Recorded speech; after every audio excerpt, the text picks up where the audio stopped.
read in Isaiah told us that the animals won't hurt us. Jehovah will never lie to us because he loves us.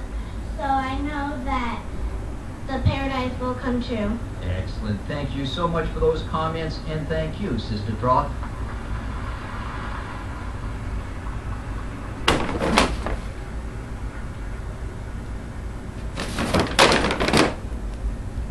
Now, friends, besides the ideal living conditions, meaningful and harmonious relations with the animal creation, what further things have not yet be seen by us today will come into existence. Let's give our attention now to Brother Michael Williams, who's been in the full-time work for 15 years. And he's going to deliver the next part on the symposium, Keep Your Eyes on the Things Unseen.